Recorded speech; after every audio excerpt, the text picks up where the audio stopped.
Nos destaques do Panorama CBN de hoje, eu te conto que o primeiro-ministro britânico Boris Johnson pede para sair do cargo. Aqui no Brasil, hoje o dia foi de corre-corre na Câmara dos Deputados para aprovar a PEC Kamikaze. E teve até uma sessão que durou 1 minuto.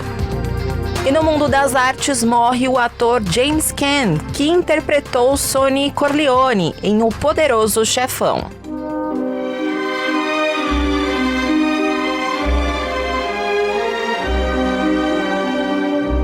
Panorama CBN. Olá para você que está ouvindo o Panorama CBN. Eu sou a Juliana Prado e vou te contar em menos de 30 minutos tudo que foi notícia nesta quinta-feira, dia 7 de julho de 2022. Você não está ouvindo errado, é isso mesmo. Eu vou começar a edição de hoje trazendo notícias de outro continente, mais especificamente a Europa, e sendo ainda mais específica, eu vou falar sobre o Reino Unido, porque depois do Brexit veio o Boris. Pois é, eu falei ontem pra você que a casa do primeiro-ministro do Reino Unido, Boris Johnson, estava caindo, né? E ele mesmo fez questão de cair fora. Ontem ele até estava com aquele discurso de que não ia renunciar, mas a pressão estava forte. E hoje ele fez um pronunciamento dizendo que vai renunciar ao cargo. Agora, Boris Johnson fica nesse cargo interinamente como primeiro-ministro até que o Partido Conservador escolha um novo premier. E como eu falei, desde a última sexta-feira, o primeiro-ministro britânico, ele estava passando por mais uma crise no governo dele e sofria fortes pressões para deixar o posto. E eu vou resumir para você todos os problemas que esse governo está passando, começando pela parte econômica. Os britânicos enfrentam o aperto mais forte nas finanças em décadas, em meio à pandemia da Covid, com uma inflação crescente e também com a previsão de que a economia vai ter um crescimento mais fraco entre as nações mais ricas em 2023. Fora isso, também tem a crise envolvendo a Rússia. Também vem depois de anos de divisão interna que foi desencadeada pela estreita votação para deixar a União Europeia naquele processo do Brexit, quando o Reino Unido saiu da União Europeia. E Boris Johnson, ele é meio que o pai do Brexit, ele tem uma imagem muito associada a esse processo. E as consequências econômicas desse divórcio começaram a ser sentidas ainda mais pela população com a guerra da Ucrânia. Teve até um desabastecimento de combustíveis por lá. E o estopim para o fim do governo dele começou na terça-feira, quando 2 ministros importantes do governo deixaram os cargos. Eles renunciaram por terem ficado insatisfeitos com a forma como Boris Johnson gerenciou um escândalo envolvendo o deputado do Partido Conservador, o Christopher Pincher, que é acusado de ter apalpado 2 homens em um clube privado em Londres. Boris Johnson sabia que Pincher tinha sido acusado de assédio, mas mesmo assim nomeou ele para um cargo importante no parlamento, que é o de vice-líder do governo. Depois disso, a situação ficou insustentável. Mais de 40 pessoas do governo deixaram os cargos, entre eles vários ministros. E até por causa disso, ele pensou, como é que eu vou governar daqui pra frente sem o apoio do meu próprio partido? E foi nesse sentido o pronunciamento dele que ele fez em Downing Street, onde fica a residência oficial. Boris Johnson disse o seguinte, abre aspas, é claramente agora a vontade do Partido Conservador no parlamento que deve haver um novo líder e, portanto, um novo primeiro-ministro, fecha aspas. Boris Johnson disse que sabe que pessoas vão ficar desapontadas com a renúncia dele e ele disse que estava triste. Eu sei que haverá muitas pessoas que ficarão aliviadas e talvez algumas que ficarão desapontadas, mas quero que saibam que estou triste por estar desistindo do melhor emprego do mundo.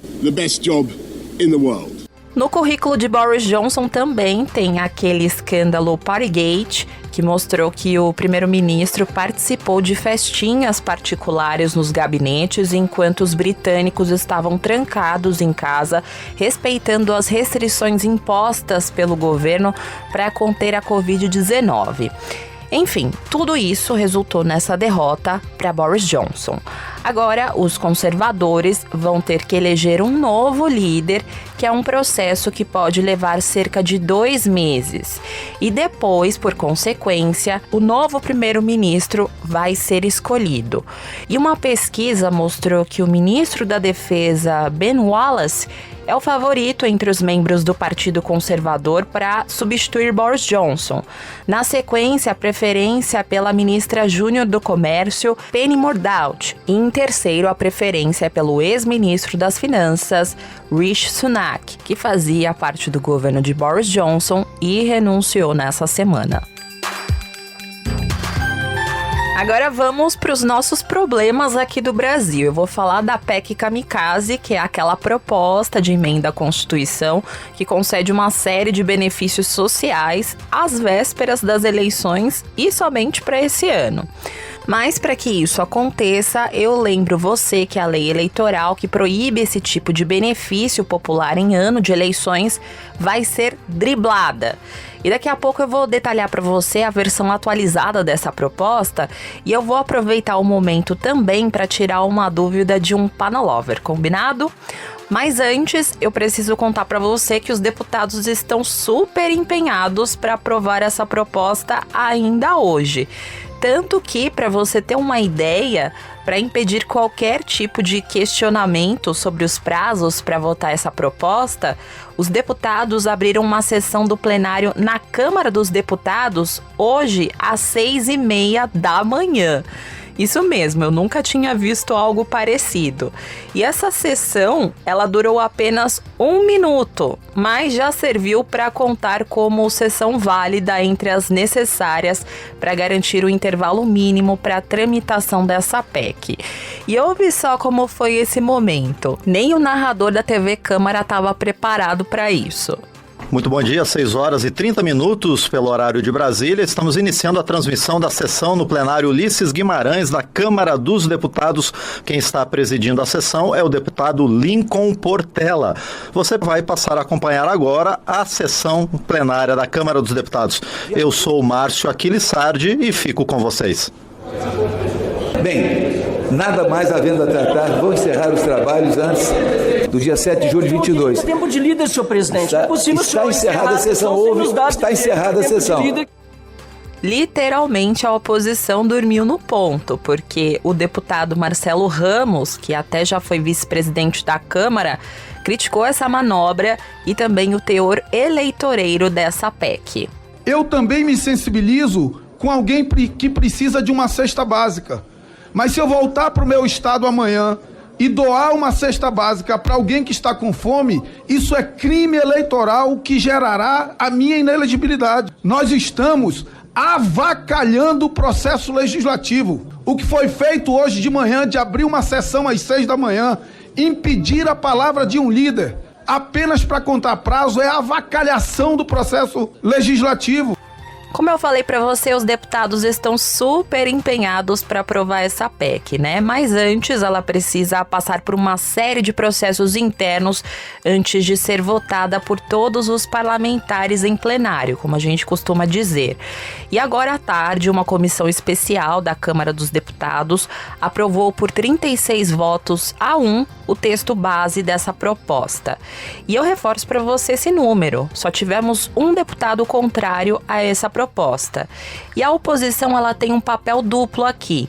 No momento, a oposição faz uma obstrução, né? Tenta segurar o andamento dessa proposta, como você já escutou aqui nos últimos dias, mas o que chama a atenção é que os parlamentares de oposição criticam o governo, mas não a proposta em si.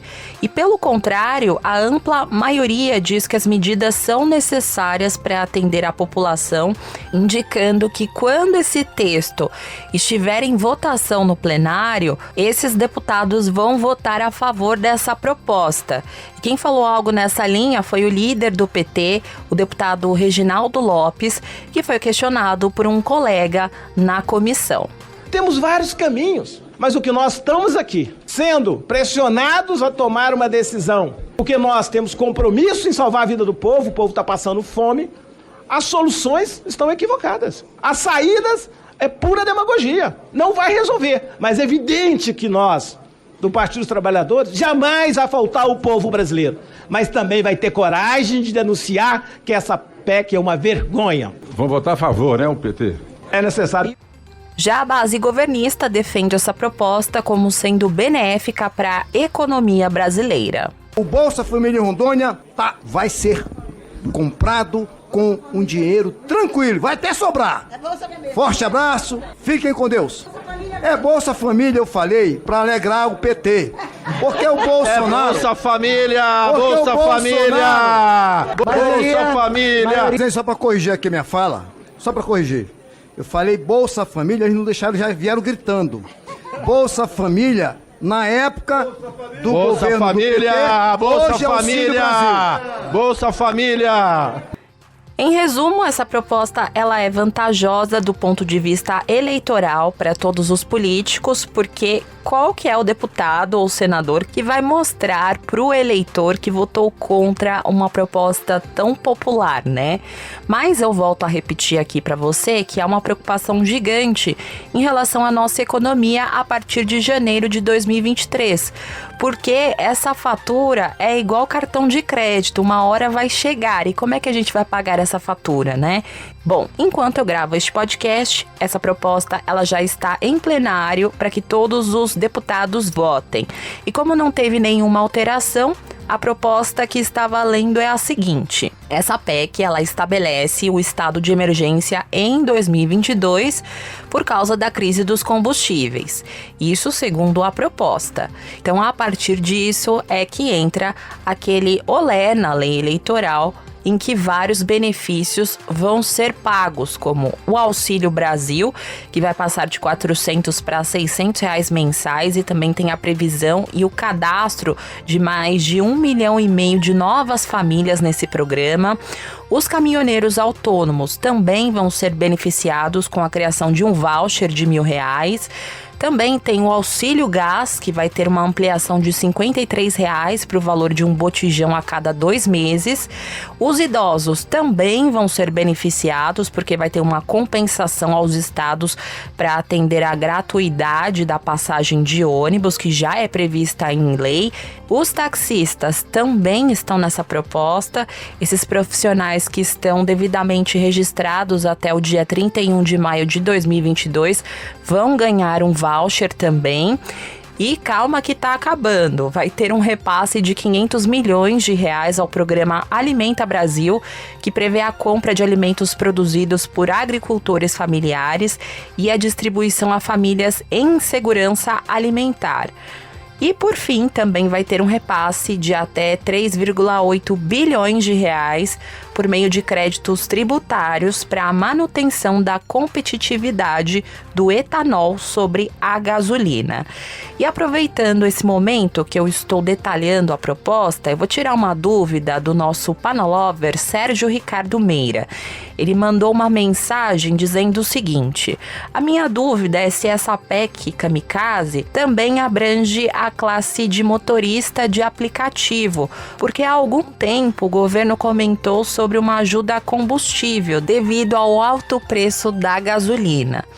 Então, Sérgio, realmente o relator dessa PEC na Câmara até pensou em incluir os motoristas de aplicativo para receber um voucher, assim como os caminhoneiros e os taxistas, mas se o deputado fizesse isso, essa proposta demoraria muito para ser analisada, e esse não era o objetivo do governo, porque a intenção é que essa proposta ela seja aprovada o mais rápido possível antes das eleições.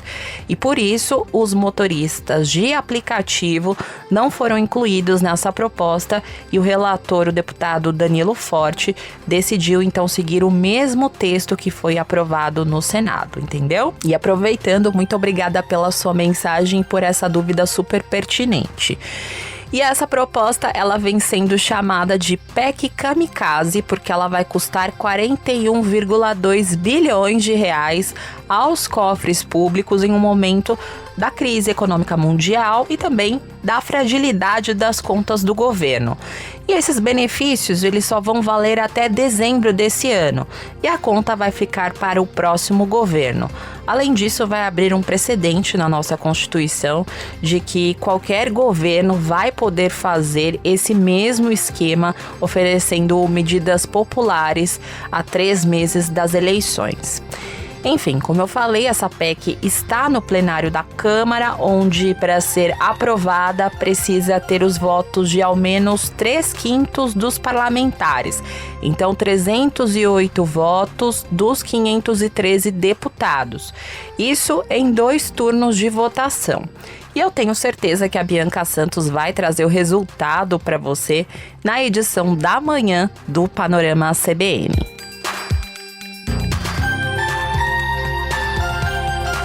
Aproveitando que eu estou falando de combustíveis e medidas estranhas, hoje o presidente Jair Bolsonaro editou um decreto que obriga os postos a exibir de forma clara e precisa os preços dos combustíveis antes e depois da lei que limita o teto do ICMS a 17%. Relembrando para você, essa lei que limita o ICMS sobre os combustíveis e outros serviços e produtos, como energia e transportes, entrou em vigor no dia 23 de junho. Então, desde então, o presidente Jair Bolsonaro, ele já tem incorporado essa redução dos valores dos combustíveis nos discursos dele. E a justificativa do decreto de hoje é que a medida é para que o consumidor possa fazer a comparação dos valores no momento da compra. Segundo o texto do Diário Oficial da União dessa quinta-feira, deve ser usado como parâmetro para comparação o dia 22 de junho, que é um dia antes da lei ser sancionada.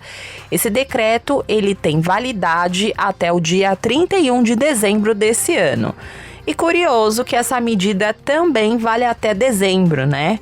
E sobre isso, o advogado Guilherme Gonçalves, que é membro da Academia Brasileira de Direito Eleitoral, avaliou essa medida como eleitoreira.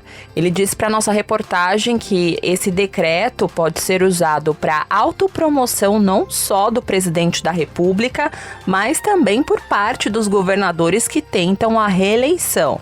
Para ele, esse decreto é uma forma de obrigar os postos a fazer uma propaganda institucional durante o período que o governo está proibido.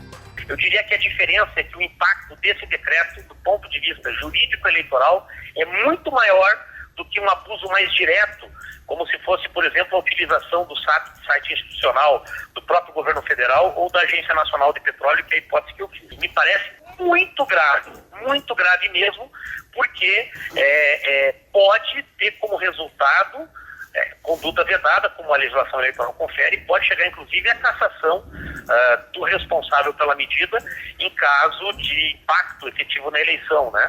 E por outro lado, na prática, essa medida ela não pode surtir efeito, porque não há uma previsão de punição para o posto que não seguir essas regras. A Federação Nacional do Comércio de Combustíveis e de Lubrificantes informou para nossa reportagem que aguarda as orientações sobre esse decreto. Enquanto isso, eu fico aqui preocupada mesmo com o boneco do posto, que com toda essa mudança, ele vai ficar sem saber o que fazer, né, Dom? Toca aí a música, DJ. Explode, DJ! Uau! Bonecão do posto, tá maluco, tá doidão. Balança a cabeça, os braços e um popozão, só vocês. Agora eu vou fazer uma pausa aqui no noticiário para contar para você um recado do patrocinador deste podcast. O BV firmou uma parceria de longo prazo voltada à inovação em produtos e serviços financeiros. e fez um acordo de co-inovação com o Google Cloud sobre ciência de dados, inteligência artificial e machine learning. A parceria se baseia principalmente no uso intensivo de ferramentas de dados e inteligência artificial para desenvolver novos produtos e serviços nas áreas de crédito, investimentos e pagamentos. A intenção é facilitar a distribuição deles para parceiros por meio de APIs. O objetivo do Banco BV é também transformar a indústria financeira no Brasil, trabalhar em conjunto para co-inovar em áreas como dados, inteligência artificial, plataforma, customer experience e canais digitais para tornar mais leve a vida dos clientes. Para saber mais, acesse bv.com.br.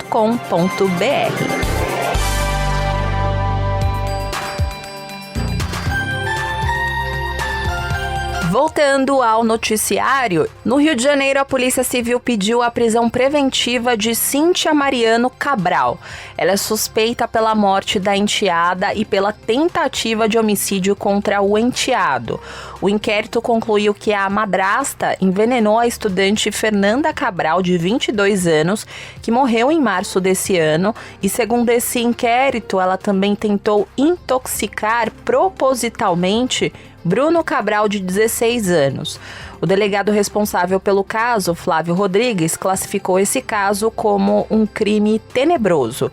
Ele detalhou que a conclusão do inquérito destaca parte do depoimento de Bruno Cabral, em que ele conta que chegou a reclamar do gosto estranho do feijão que foi servido pela madrasta e que Cíntia Mariano voltou à cozinha, colocou mais feijão e apagou a luz da casa como se quisesse esconder algo. Como que isso vai passar despercebido? Quem de nós faríamos isso se em nossa casa, se alguém reclama do gosto amargo de uma comida? Quem de nós na hora não tiraria o prato da mesa e se for o caso, até jogaria aquela comida toda fora no lixo? Mas não. Como eu disse, ela recolhe o prato e serve mais feijão pro garoto. Feijão esse que só o garoto reclamou do gosto. Para que apagar as luzes da cozinha? Então esse foi o primeiro evento que chamou muita atenção nossa. Na casa de Cíntia, a polícia encontrou um frasco de veneno de pulga em uma prateleira próxima ao cooktop. E o laudo do IML, que saiu essa semana, confirmou que Bruno foi igualmente envenenado. Os peritos do IML identificaram uma intoxicação por chumbinho e outros 2 tipos de compostos tóxicos no material gástrico recolhido. Bruno também foi hospitalizado com os mesmos sintomas da irmã e chegou a ficar entubado, mas ele se recuperou. Já a irmã dele, Fernanda, morreu em 27 de março, depois de passar 13 dias internada. Ela se sentiu mal após ingerir uma refeição que também foi servida pela madrasta. O corpo da estudante foi exumado no dia 26 de maio para saber se ela também foi envenenada, e a perícia concluiu que a jovem morreu por intoxicação. O delegado também falou que um depoimento de um dos filhos de Cíntia foi super contundente. Lucas, que é um dos filhos de Cíntia, disse o seguinte: minha mãe me confessou em uma conversa que tive com ela que envenenou o Bruno e a Fernanda há 2 meses porque não queria dividir a atenção do companheiro. No mercado financeiro, a Bolsa de Valores de São Paulo se recuperou bem hoje, fechou em alta de 2,25% e retomou aos 100 mil pontos, fechou aos 100.938 pontos. No mercado de câmbio, o dólar comercial não teve um bom dia, fechou em baixa de 1,42% aos R$ 5,345.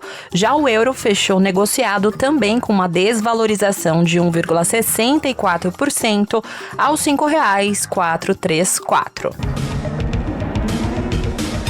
Voltando ao noticiário internacional, eu tenho 2 notícias tristes. Começando pela informação que o criador do mangá Yu-Gi-Oh!, Takahashi Kazuki, foi encontrado morto aos 60 anos. Quem aqui lembra dos cards do Yu-Gi-Oh, hein? Sei que tem vários panalovers que curtem mangá por aqui. Por isso que eu trouxe essa notícia. Segundo a imprensa internacional, o corpo do artista japonês foi achado na quarta-feira vestindo um equipamento de mergulho e boiando no mar nas proximidades da cidade de Nago. Segundo a agência de notícias Reuters, autoridades estão investigando a morte de Kazu, que é o primeiro nome do artista. E outra notícia triste é que o ator James Caan, que interpretou Sonny Corleone em O Poderoso Chefão, morreu aos 82 anos. A causa da morte não foi informada. James Caan foi indicado ao Oscar de ator coadjuvante pelo papel dele como Sonny Corleone no primeiro filme da trilogia O Poderoso Chefão, de 1972. Ele também está no elenco do segundo filme, que foi lançado em 1974. O ator americano também ficou conhecido pelos filmes como Louca Obsessão, de 1990. Esse filme tem a Kate Bates, que é maravilhoso. Fica a dica aí pra você. Ele também fez o filme Profissão Ladrão e Os Gladiadores do Futuro.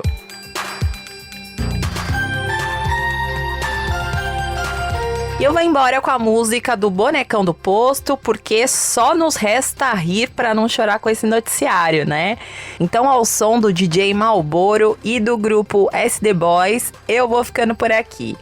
Muito obrigada pela companhia de hoje. O roteiro dessa edição foi escrito por mim e a montagem e a sonorização são do Daniel Mesquita, o Dom, nosso DJ.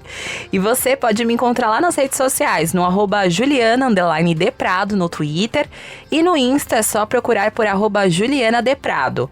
E também tem o e-mail juliana.prado@cbn.com.br. E eu preciso mandar um abraço pro ouvinte Otávio Nascimento, mais conhecido como Charles, ou Charles, que é panalovers de carteirinha. Ele disse que gosta muito do conteúdo do Panorama porque é direto, sucinto e delicado.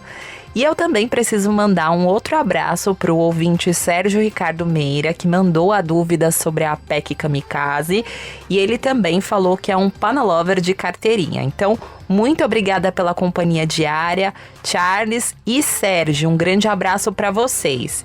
E você que está me escutando, saiba que eu gosto quando vocês interagem comigo, falando sobre o noticiário, discutindo as questões que são abordadas por aqui.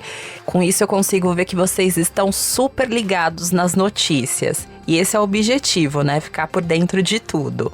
E não se esqueça que amanhã tem mais. Tem a edição da manhã do Panorama CBN a partir das 7 horas da manhã com a Bianca Santos. Beijos pra você e até mais! Explode, DJ! Uapa! Bonecão do posto, tá maluco, tá doidão? Balança a cabeça, os braços e um popozão, só vocês! Panorama CBN. As principais notícias do dia em menos de meia hora.